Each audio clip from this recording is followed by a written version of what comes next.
Ready to get started. Thank you everyone for joining our webinar today. So we'll be presenting on the topic of mitigating insider risk with the Missing Link and Mimecast. Before we do get started on the content, just a few housekeeping items. First of all, if you have any questions, feel free to put that in the Q&A. I'll be monitoring that in the background, and we'll get to those at the end if we have time. And also this will be recorded. So if you do have to drop off early or anything like that, we'll send you an email straight after with the recording link and a link to the slides for you to look through. All right, can we go to the next slide, please, Scott? All right, so I'm Natasha. I'm the marketing campaign manager here at the Missing Link. So I'll just be, introducing the slides and going through, where the Missing Link fits into the picture here with Mimecast, and presenting the interesting content. The part that you're looking forward to would be Scott Jenner, who's our senior channel sales engineer at Mimecast. So I'll just quickly run through the agenda and what we're covering today. Firstly, we're just going to give an overall overview of today's business problems, in the cybersecurity landscape here in Australia. Then we'll go through insider risk versus traditional DLP and CASB solutions. We'll then dive into Mimecast's insider risk solution. And finally, I'll bring it all together and go through how the Missing Link can support you through all of this. And as mentioned, if we do have any time, we'll go through the Q&A as well. All right, handing it over to you, Scott.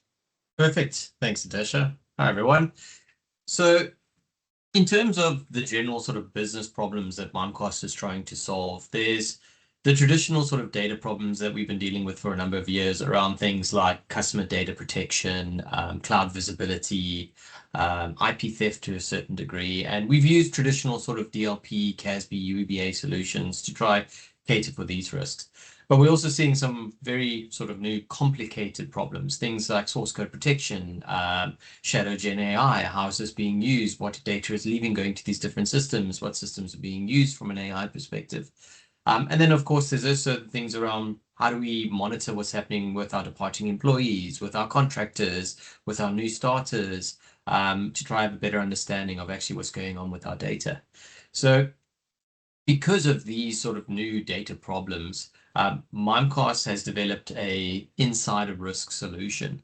Now, this solution is not your traditional sort of DLP, CASB, UEBA solution. It takes a different approach to this problem, where a lot of these traditional methods really focused on, data classification and policy creation in order to protect organizations against those kind of issues, those kind of data problems. Whereas Mimecast is taking a very different approach to it. The way that we're focusing on this issue instead of using the traditional data classifications and policies is we're actually looking at the 4 key elements of a data movement and analyzing the behavior of that data in order to understand whether this is a high-risk data movement versus a low-risk data movement. So what we're doing is we're actually looking at what is the source of the data. So where is that data coming from? What is the destination of the data? What is the context of the user that's sending that data? And what is the context of the data itself that's actually being moved? And by analyzing those 4 key areas and the sort of behavior of those areas and assigning different sort of risk levels to those areas, we're actually able to analyze the end-to-end data movement and identify whether this is a high risk or a low risk data movement. And that requires 0 data classifications, 0 sort of granular policy creation in order to get that up and running. Now, there are a couple of big advantages to having this approach to sort of data behavior analysis and insider risk analysis. The first one being is in using the traditional approach where you're focusing on data classifications and policies. At the end of the day, you're creating policies and data classifications around the data that you know. So you're going in and classifying this set of data, and you're creating these 100 policies based on the fact that you believe this is how data is going to move in your organization. Now, the problem with that approach is often when I speak to organizations and I say to them, well, how much of your data have you actually classified? Often the answer is, we're not sure. It could be 50, it could be 60, and that number is constantly changing. Also, the other side of it is when you're creating those policies, like I said, you're only creating policies for data movements that you think are going to be a problem. So you end up only protecting yourselves against the sort of very slow percentage of risk from a data movement perspective. Whereas with our approach, we're actually looking at all of the data and we're helping you define which of this data movement is a low risk and a high risk, like I said. Now, that's the first advantage, the fact that you will get full visibility of all your data rather than just what you think could be a problem. The other big advantage is the sort of time to value. Now, any of you that have gone through a traditional sort of DLP or CASB sort of rollout will know it's a very lengthy process. It can take a very long time to do the data classifications and the policies, and it's a constant sort of moving sort of project. And it can take a very, very long time. Whereas with our solution, once you've done the sort of rollout of the solution, which can take about a day or two, you're immediately going to start getting the value and visibility into how data is moving in your organization, which we think is a bit of a game changer. Now, it's great to have this visibility, being able to see how data is moving inside my organization, which of these data movements are low risk versus critical risk, etc. But what becomes also critically important is around, well, what actions can I take off of these different data movements? And within our solution, we have a wide range of different actions that can be taken, that can be triggered based on the severity of the data movement. So if you have a low risk sort of data movement, maybe you have a new starter that's joined the organization and they are sharing a publicly shareable OneDrive link rather than a private OneDrive link. Easy mistake to make. Now, with traditional sort of approach, what you put in as a policy is to immediately just block that action because you don't want this data leaving the organization. Whereas with our approach, we're going, well, this is a low risk event. Maybe rather than purely blocking all this sort of activities and preventing this user from being able to work, let's maybe send an instructor video to this user to say, well, we see they're a new starter. This is a low risk data movement. Let's send them an instructor video to say, you're sharing publicly available links, rather make it a private link so that only the people in the organization who have access to it can actually view what's going on here. Now, going to the other end of it, of course, there's going to be very critical data movements where you want to take far more severe actions on this. So we do have the capabilities to do things like block based on source. So if there's certain sources that are highly sort of classified data or whatever it might be, if we see high-risk data movements coming from there, we can actually block that data from moving. And soon we'll have various integrations into other solutions like CrowdStrike, Okta, SentinelOne, where you'll be able to take even more actions on this data. So if you see a really critical data movement taking place that shouldn't be happening, you can communicate to CrowdStrike, to SentinelOne, to Okta to say, lock down that device, lock out this user from the network, reset their login credentials, whatever it might be. So lots of different granular actions that can be taken into consideration. Some of them are manual, some of them are automatic, based on what's actually happening from a risk perspective with your data. Now, probably the next question you're going to ask is, well, what does this look like from a technology perspective? How are you actually achieving this? Now, in terms of rolling out the solution and what it looks like, it's fairly simple. You would roll out various agents to your devices, Windows, Linux, Mac. And once those agents are rolled out, you would also do various cloud connectors so that we can get additional visibility into these areas. So you would do it into your Microsoft environments, your OneDrive, your Office 365, your Google environments, into things like Salesforce, etc., so that we could get a really good view of what's happening from a data perspective in those areas. Once you've done the agent deployment and the cloud integration, you would then tell us which are your trusted environments. So this is my corporate Slack. This is my corporate OneDrive. This is my corporate Exchange, whatever it might be, so that we know which is the corporate environments versus the personal environments. And that's it. You're up and running in terms of rolling out the solution. Now, of course, there are some additional sort of integrations and value adds you can put in place. Things like integrations into your HR systems or your directory systems, things like Bamboo HR and Workday. So we understand the user a little bit better. So when someone in HR, in any of these HR systems gets flagged as a new starter or a departing employee or a contractor, we can bring that information into the tool and it'll help us analyze that data a bit better. Of course, we can also integrate into SIEM solutions, source solutions, etc. So if you want to trigger a specific playbook or whatever it might be, you can do that with the integrations that go out. So that's it on a high level from an architecture perspective. Something to also note with our Insider solution is that it does integrate into our existing human risk management platform. So this is a platform that Mimecast has built out to help our customers have a better understanding of who the risky users are within an organization, within their organization. Now, this platform is bringing in data from all different areas from a risk perspective. So it'll bring in data from Office 365, from Mimecast email security, from CrowdStrike, from SentinelOne, from Palo Alto, from Netscope, from Purview, from Insider, etc., to help understand who the risky users are inside of an organization. And then from there, you can take that information and then push out various actions to different systems. So that's just more of an FYI that the Insider solution is integrated in our human risk management platform to help you get a better understanding of where the human risk is inside your organization. Perfect. So I've given you an overview of the solution and how we're doing things differently in our approach to insider risk. I've now got a recorded demo that I'll play for you guys. Hopefully the audio works. Welcome to this Mimecast Insider demonstration. I'm going to take you through a high-level overview in terms of the solution capabilities.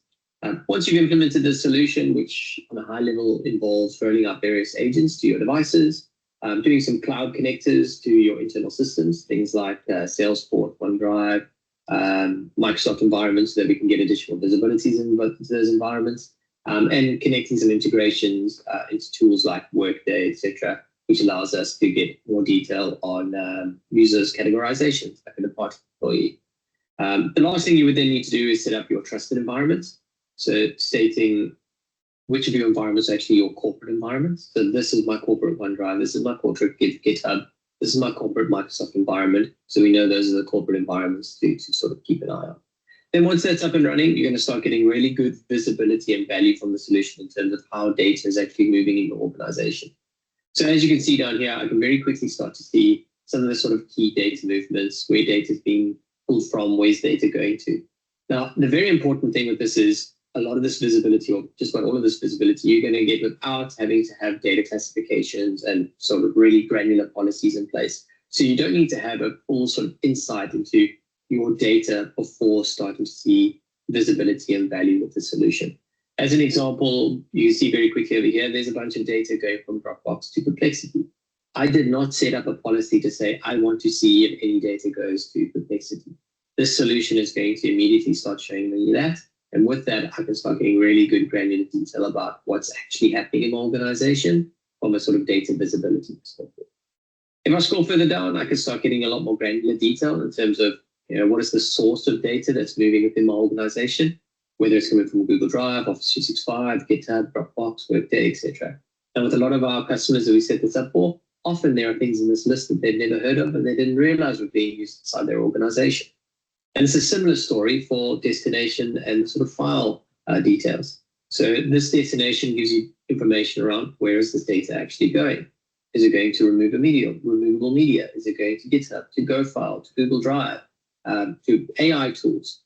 Same sort of story for the file information. What sort of documents or files are actually leaving my organization? So having insights into that allows an organization to make sort of valuable changes around their processes and their visibility into what's actually happening. Now, it's great to have this visibility, but you are also going to need to come in and start looking at the various sort of alerting that takes place in the tool to take action on any of these sort of critical data movements that are happening within the organization. Now, of course, I can go into my alerts and I can start looking at all the different alert types based on the data movement. Now, once again, a lot of this is done by the sort of intelligence in the solution, looking at, where is data coming from? Where is data going to? What is the context of my data? What is the context of the user?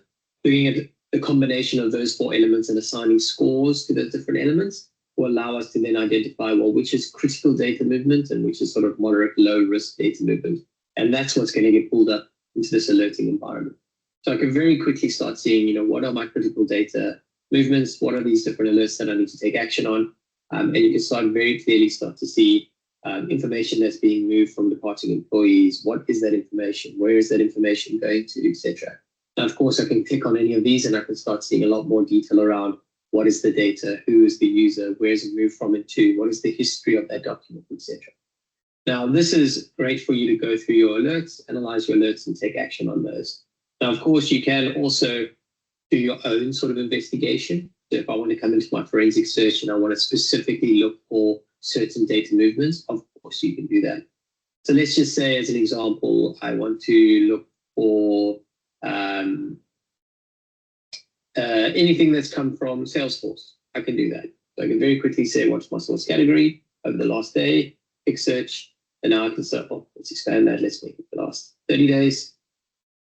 I can now very quickly see what sort of data is moving from my Salesforce environment. Is any of that data being flagged as a sort of critical data movement? And what sort of actions can I take with this? So I can see over here, there's a few critical data movements. I can very quickly see, this Jim Harper has acquired stuff from Salesforce. He's a departing employee. He's part of our enterprise sales team. So this might be something that needs a little bit more attention. So I can go into here and I can start drilling down into that data a little bit more. So I can very quickly see he's moving this data to Yahoo. I can see once again some characteristics about this user, the fact that he's in enterprise sales, he's been flagged as a flight risk. I can actually see that the document that's being moved is saying that it's named as a personal budget document, which seems a little bit odd from Salesforce. If I wanted to, I could, of course, download this document and see exactly what's in that document. And here I can see the additional details of what actually been acquired, where is it going to, etc. And like I said, you can, of course, download the document, but I can also see the history of that document. So if you give that a second to load, you'll actually be able to see when they downloaded it, where they downloaded it from, what changes did they make to the document, and where did they eventually send that document to. So I can very quickly see it's been taken from Salesforce. The name of the document when it was taken from Salesforce was actually new contacts and account report. So the fact that this is a departing employee in our sales team means he's probably trying to get a list of the customers to take to the competitor or wherever he might be going. And I can also see here that he's actually tried to change, he's changed the file name to personal budget. And I'm guessing he's done that to actually help him exfiltrate that document out of the organization, hoping that nothing will be flagged because this is just going to be seen as a personal budget. And he sent it to his personal Yahoo environment. So that gives you really good visibility of what's actually going on here. Now, of course, from here, I could add this to a case. So if I wanted to create an HR case or something around this, I can add all of these details to a case for you to be able to take action on at a later stage. I can also take action on this around, I could send this person instructor videos around how to manage his data as a departing employee. Or I can even take it a step further and say, I actually want to lock down this device using a CrowdStrike integration or a SentinelOne integration. Or using the Entra and Okta integration, I can say, well, let's lock out this user from certain environments. So you can take quite drastic actions based on how severe this actually is. So that's just a quick overview of the solution. There are obviously a whole bunch of other areas I could take you through, but that gives you a taste of the sort of detail that you can do. Great. So that was a quick overview of the Mimecast Insider solution, helping organizations get better understanding of how data is moving in their organization, full visibility, quick time to value, do not need to rely on complicated data classifications and policies. Yeah, thanks very much. I'm going to hand back over to Natasha. Thank you, Scott. I think it's always good to see a demo in person and see the Insider solution in action. So thanks for sharing that. I'm just going to quickly go over how we can support you at the Missing Link. So obviously we are big partners with Mimecast. Variety of ways we can support you. Obviously one with Mimecast bundles and licensing.